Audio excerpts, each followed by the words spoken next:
जी को तीसरी बार प्रधानमंत्री बनाना है या नहीं बनाना है? 400 पार करना है या नहीं करना है? दिनेश सिंह जी को जिताना है या नहीं जिताना है? तो मेरे साथ दोनों हाथ उठाइए, उठाइए दोनों हाथ, विजय के संकल्प की मुट्ठी बींचे और प्रचंड आवाज से बोलिए भारत माता की। अरे भाई ऐसे नहीं होता है। देखो, आप नारा यहां लगाओगे, इटली तक आवाज जानी चाहिए। जाएगी क्या? तो मेरे साथ दो फिर से हाथ उठाइए, उठाइए, विजय के संकल्प की मुट्ठी बींचे और प्रचंड आवाज से बोलिए जय श्री राम, जय जय श्री राम।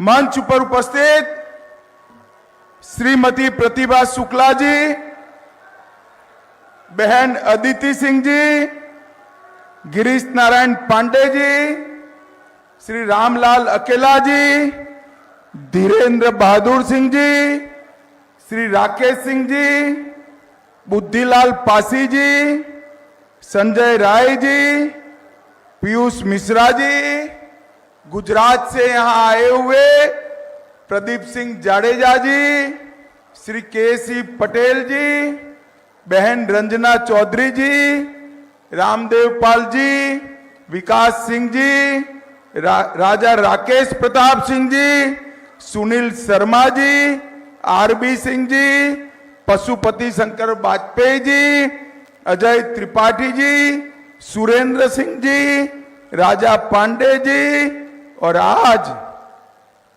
जिनको जिताने के लिए मैं यहां आया हूं, मेरे मित्र और आपके प्रत्याशी भाई दिनेश प्रताप सिंह। जोर से ताली बजाओ दिनेश प्रताप सिंह। और आज रायबरेली की इस विशाल जनसभा में आए हुए प्यारे भाइयों, बहनों, माताओं और मेरे जिगर के टुकड़े जैसे युवा मित्रों, आप सभी को नमस्कार। भाइयों बहनों, सबसे पहले मैं रायबरेली की भूमि पर मनसा देवी मंदिर, गौरव पार्वती मंदिर, संकटा माता मंदिर, कोटेश्वर मंदिर, बालेश्वर मंदिर और आस्तिक मंदिर को मन पूर्वक प्रणाम कर कर मेरी बात की शुरुआत कर रहा हूं। मैं महापुरुष श्री बीरा पासी जी, महाराजा माहे पासी, राणा बेनी माधव जी, ये तीनों महान व्यक्तित्वों को प्रणाम कर कर मेरी बात की शुरुआत करना चाहता हूं। भाइयों बहनों, मैं आज आपको कुछ विशेष बात कर कर आ रहा है, मन खोलकर रायबरेली वालों से बात करना चाहता हूं। भाइयों बहनों, देश भर में जहां जाते हैं 400 पार का नारा लगता है। मैं पूरब जाऊं, पश्चिम जाऊं, उत्तर जाऊं, दक्षिण जाऊं, हर जगह 400 पार का नारा लगता है। 400 पार तो तभी हो सकती है जब देश में, पूरे देश में मोदी जी को 400 सीटें जिता कर दे। वो होने ही वाला है। मगर मैं आपको एक बात बताने आया हूं, अगर एक ही सीट जीतकर 400 पार का मतलब पूरा हो जाए तो वो काम करना चाहिए या नहीं करना चाहिए? जरा जोर से बोलो, करना चाहिए या नहीं करना चाहिए? तो मैं आपको बताता हूं, रायबरेली में कमल खिला दो, 400 पार अपने आप हो जाएगा। भाइयों बहनों, यहां पर कई सारे लोगों ने मुझे कहा कि ये परिवार का सीट है। मैं बहन प्रियंका जी का भाषण सुन रहा था। उन्होंने कहा मैं मेरे परिवार से वोट मांगने आई हूं। बात तो उनकी सही है। रायबरेली वालों ने सालों से गांधी नेहरू परिवार को जिताया है, सही बात है। मगर मैं आज 5 सवाल उनको पूछने आया हूं। लोकतंत्र के अंदर 5 साल तक यहां से चुन कर जाने के बाद सोनिया जी और इनका परिवार रायबरेली कितनी बार आया है भैया, बताओ तो जरा। अरे जोर से बोलो। भाइयों बहनों, मैं इतना भी कहना चाहता हूं, चलो सोनिया जी की तबीयत थोड़ी नादुरुस्त रहती है, राहुल बाबा या प्रियंका बहन आए हैं? जरा मुझे बताओ, आए हैं क्या? भाइयों बहनों, मैं आज कहना चाहता हूं कि रायबरेली के अंदर ढेर सारी दुर्घटनाएं हुई, 3 दर्जन से ज्यादा बड़ी दुर्घटनाएं हुई। जैसे एनटीपीसी ऊंचायार में बॉयलर फट जाने से कई लोगों की मृत्यु हुई। यहां गांधी परिवार आया है क्या? अरे जोर से बोलो, आया है क्या?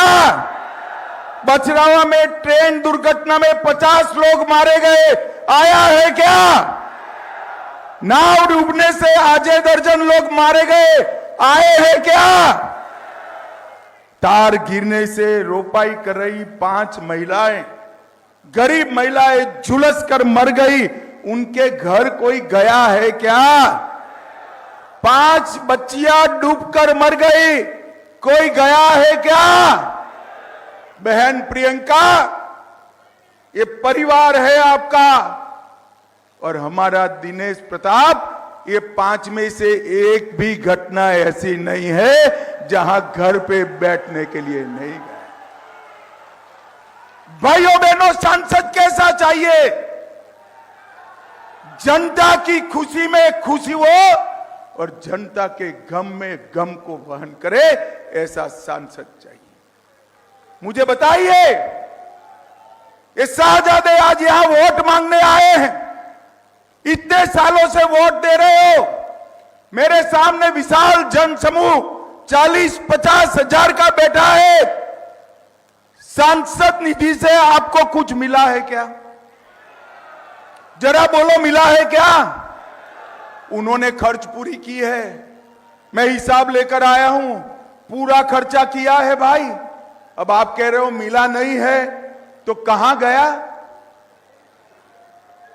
कहां गया? कहां गया? ये उनकी वोट बैंक में खर्च किया। भाइयों बहनों, आप उनकी वोट बैंक नहीं हो, आप उनकी वोट बैंक नहीं। 70% से ज्यादा सांसद राशि माइनॉरिटी में खर्च करने का काम सोनिया गांधी जी ने किया है।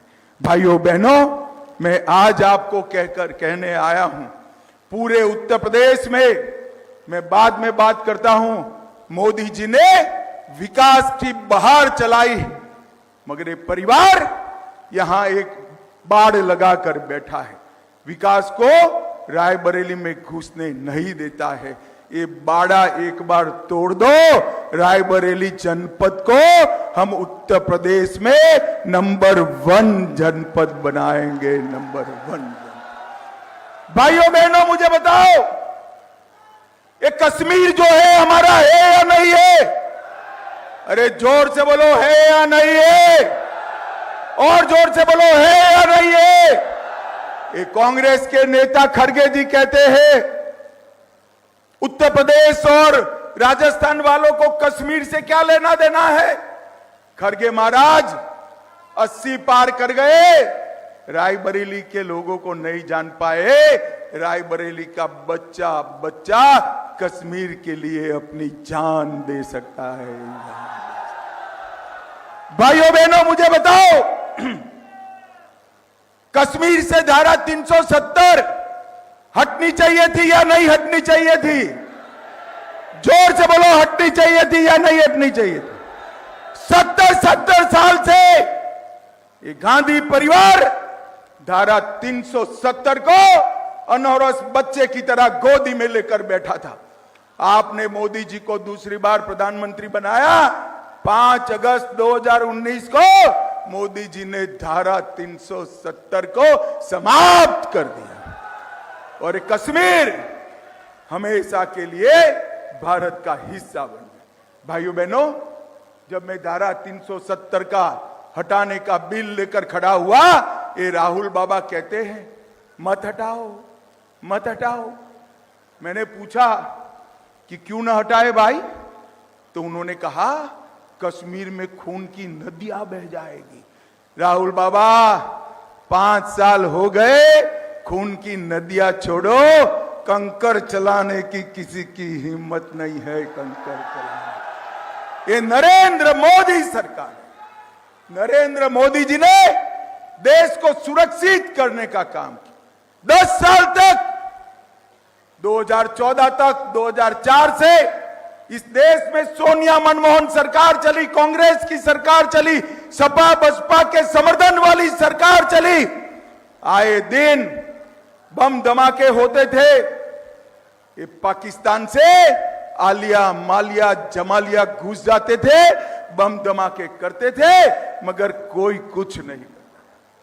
मोदी जी आए, पाकिस्तान को आदत लगी थी, इन्होंने पुलवामा और उरी में धमाका किया, मगर वो भूल गए इस बार मनमोहन सिंह प्रधानमंत्री नहीं थे, नरेंद्र मोदी जी थे। नरेंद्र मोदी जी और कांग्रेस की सरकार नहीं थी, भाजपा की सरकार थी। 10 ही दिन में सर्जिकल स्ट्राइक और एयर स्ट्राइक कर पाकिस्तान के घर में घुसकर आतंकवादियों का सफाया करने का काम नरेंद्र मोदी जी ने। रायबरेली वालों, मुझे बताओ, अयोध्या में राम मंदिर बनना चाहिए या नहीं बनना चाहिए? जोर से बोलो, बनना चाहिए था या नहीं बनना चाहिए था? एक कांग्रेस पार्टी 70 साल से राम मंदिर को अटका कर रखी थी, लटका कर रखी थी, भटका कर रखी थी। आपने मोदी जी को दूसरी बार प्रधानमंत्री बनाया। मोदी जी ने 5 ही साल में केस भी जीता, भूमि पूजन भी किया और 22 जनवरी को प्राण प्रतिष्ठा कर जय श्री राम कर। भाइयों बहनों, यहां से राहुल बाबा चुनाव लड़ रहे हैं। आप मुझे बताओ, आपको दिनेश प्रताप और राहुल बाबा का भविष्य तय करना है। प्राण प्रतिष्ठा में राहुल बाबा ने जाना चाहिए था या नहीं जाना चाहिए था? जोर से बोलो, जाना चाहिए था या नहीं जाना? वो आएंगे तो पूछेंगे क्या कि क्यों नहीं गए भाई? पूछेंगे या नहीं पूछेंगे? वो जवाब नहीं देंगे। मैं दे देता हूं जवाब। वो इसलिए नहीं गए कि वो अपनी वोट बैंक से डरते हैं, वोट बैंक से डरते हैं। भाइयों बहनों, हम कोई वोट बैंक से नहीं डरते हैं। न केवल राम मंदिर, बाबा विश्वनाथ का मंदिर जो औरंगजेब ने तोड़ा था, मोदी जी ने उसको भी बनाने का काम किया। भाइयों बहनों, सोमनाथ का मंदिर सोने का बन रहा है। मोदी जी ने इस देश के आस्था स्थानों को पुनर्जीवित करने का काम किया। भाइयों बहनों, मैं यहां जब आया हूं तब राहुल बाबा को 5 सवाल पूछना चाहता हूं। वो आए तो आप भी पूछना। मैं सार्वजनिक रूप से राहुल बाबा को 5 सवाल पूछता हूं। पहले आपको पूछता हूं, मुझे बताओ भाई, ट्रिपल तलाक मोदी जी ने समाप्त करा, अच्छा किया या बुरा किया? जोर से बोलो, अच्छा किया या बुरा किया? राहुल बाबा रायबरेली की जनता को जवाब दे, ट्रिपल तलाक आप वापिस लाना चाहते हो क्या? वो कह रहे हैं हम वापिस लाएंगे। मैं आज पूछना चाहता हूं, पहले रायबरेली की जनता के सामने स्पष्ट करिए, आप ट्रिपल तलाक वापिस लाएंगे क्या? भाइयों बहनों, मुझे बताओ, इस देश में मुस्लिम पर्सनल लॉ की जगह कॉमन सिविल कोड यूसीसी होना चाहिए या नहीं होना चाहिए? जोर से बोलो, होना चाहिए या नहीं होना चाहिए? ये कहते हैं हम मुस्लिम पर्सनल लॉ लाएंगे। राहुल बाबा, इसका जवाब दीजिए। भाइयों बहनों, मोदी जी ने सर्जिकल स्ट्राइक की, वो अच्छा किया या बुरा किया? अरे जोर से बोलो, अच्छा किया या बुरा किया? ये राहुल बाबा सर्जिकल स्ट्राइक पर सवाल उठाते हैं। मैं उनको पूछना चाहता हूं, आप सर्जिकल स्ट्राइक का समर्थन करते हैं या नहीं करते? वो कहते हैं राम मंदिर के बारे में, मैं उनको पूछना चाहता हूं, राम मंदिर में आप दर्शन करने क्यों नहीं गए? इसका जवाब जरा राहुल बाबा दे। और भाइयों बहनों, अंत में राहुल बाबा रायबरेली की जनता को बताए कि धारा 370 हटाने का आप समर्थन करते हो या नहीं करते हो? ये पांचों चीजों का जवाब राहुल बाबा ने देना चाहिए। बाद में रायबरेली के लोगों के वोट मांगने चाहिए। भाइयों बहनों, ये गांधी परिवार झूठ बोलने में बड़ा माहिर। अभी कह रहे हैं हम हर महिला को 1 लाख रुपया देंगे। मैं अभी अभी तेलंगाना से आया। तेलंगाना चुनाव में उन्होंने कहा था हर महिला को 15,000 देंगे। वहां की महिलाएं उन्हें सरकार चुनकर दे दी। 15,000 नहीं, 1,500 रुपया भी नहीं दिया भैया। ये लोग झूठे वादे करने में माहिर है। छत्तीसगढ़ में 500 रुपया महीना देने का वादा किया था, पूरा नहीं किया। तेलंगाना में किसानों की कर्ज माफी करने का वादा किया था, वो पूरा नहीं किया। इनके वादे झूठे होते हैं। भाइयों बहनों, एक और झूठ बोल रहे हैं। वो कह रहे हैं कि मोदी जी को बहुमत दोगे, 400 सीट दोगे तो मोदी जी आरक्षण हटा लेंगे। रायबरेली वालों, मोदी जी को इस देश की जनता ने 10 साल से पूर्ण बहुमत दिया है। कितने साल से? जोर से बोले, कितने साल से? 10 साल में मोदी जी ने आरक्षण नहीं हटाया। मैं आज रायबरेली की जनता को मोदी गारंटी कहकर जाता हूं, संसद में जब तक एक भी संसद सदस्य भाजपा का है, हम SC, ST और OBC के आरक्षण को हटने नहीं देंगे, नहीं देंगे, नहीं। भाइयों बहनों, ये कांग्रेस पार्टी कर्नाटक में चुनकर आई, तेलंगाना में चुनकर आई। उन्होंने रातों रात मुसलमानों को आरक्षण दिया। और मुसलमानों को आरक्षण दिया, किसका गया? 4% दिया, वो SC, ST, OBC का काट कर दिया। भाइयों बहनों, ये झूठ बोलने वाले लोग हैं और सालों से यहां से आते हैं। मैं आज कहने आया हूं, एक बार कमल खिला दो, हम रायबरेली को, मैं फिर से कहता हूं, यूपी का नंबर 1 जनपद बनाएंगे। भाइयों बहनों, अभी अभी ये राहुल बाबा के एडवाइजर है मणिशंकर अय्यर, उन्होंने कहा पाकिस्तान को सम्मान दो भाई, पाक ऑक्यूपाई कश्मीर की बात मत करो। क्यों ना करे? तो वो जवाब दे रहे हैं उनके पास एटम बम है, एटम बम। मुझे बताओ भाई, रायबरेली वालों, पाकिस्तान के पास एटम बम है तो पाक ऑक्यूपाई कश्मीर छोड़ना चाहिए क्या? अरे जोर से बोलो, छोड़ना चाहिए क्या? मैं आज आपको वादा कर कर जाता हूं, हम नहीं डरते हैं एटम बम से। पाक ऑक्यूपाई कश्मीर भारत का है और भारत से इसको कोई छीन नहीं सकता। ये फारूक अब्दुल्ला हमें डराते, ये मणिशंकर अय्यर डराते और राहुल बाबा चुपचाप मजा देखते। राहुल बाबा, रायबरेली की जनता के सामने पाक ऑक्यूपाई कश्मीर पर आपका स्टैंड तय करो। हमें तो नाज है कि पाक ऑक्यूपाई कश्मीर हमारा है और भारत का दावा इस पर हमारा हमेशा बना रहेगा।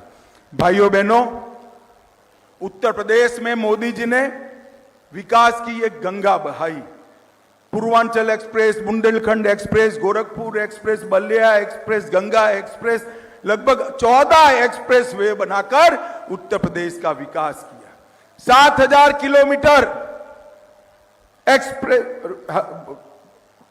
नेशनल हाईवे छोड़े थे, हम 12000 किलोमीटर पर ले गए।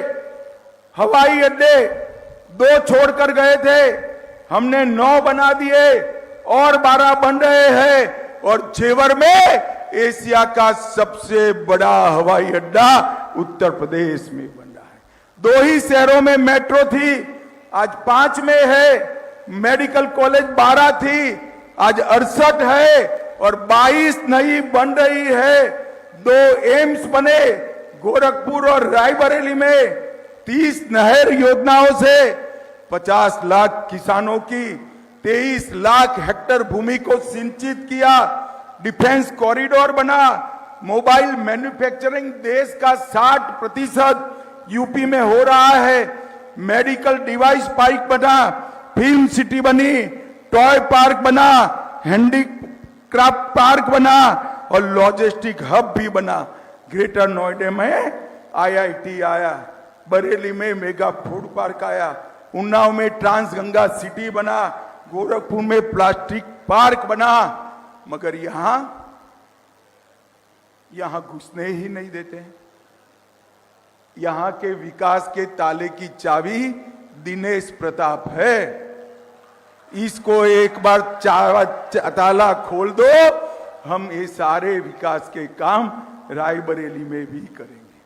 मगर मोदी जी ने रायबरेली में गरीबों के लिए 82,000 आवास बनाए, 2,74,000 गरीबों को गैस का कनेक्शन दिया, 5 लाख घरों में नल से जल दिया, 5,46,000 गांव में शौचालय बनाया, 4,82,000 किसानों को 6,000 रुपया दिया, 50,000 निराश्रित महिलाओं को पेंशन दिया और 80,000 वृद्धावस्था पेंशन दिए और महाराजगंज में नया फायर स्टेशन बनाने का काम मोदी जी ने किया है। मगर एक ही कमी है, यहां सांसद भी है, अदिति सिंह जी को आपने चुना है और भी सांसद चुने हैं, ऊपर योगी जी भी है, इसके ऊपर मोदी जी भी है, बीच में एक सांसद कम है। यहां से विधायक है या अदिति सिंह? अब सांसद दे दो तो पंचायत से पार्लियामेंट तक पूरा कमल ही कमल हो जाएगा। और भाइयों बहनों, योगी जी ने इस उत्तर प्रदेश में माफियाओं को, गुंडाओं को, भूमाफियाओं को समाप्त कर कर उल्टा लटका कर सीधा करने का काम हमारे सीएम योगी आदित्यनाथ ने किया है। भाई, उत्तर प्रदेश की कानून और व्यवस्था की परिस्थिति को योगी जी देश में नंबर 1 बनाए हैं और रायबरेली को मोदी जी नंबर 1 बनाना चाहते हैं। आप एक साथी दे दो, बाकी सब हम करेंगे।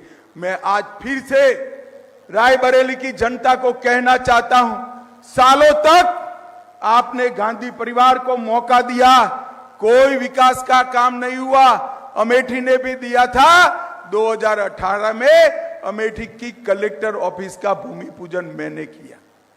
ये विकास में मानते ही नहीं है। मैं आज कहता हूं, इतने साल मौका दिया, कुछ नहीं हुआ।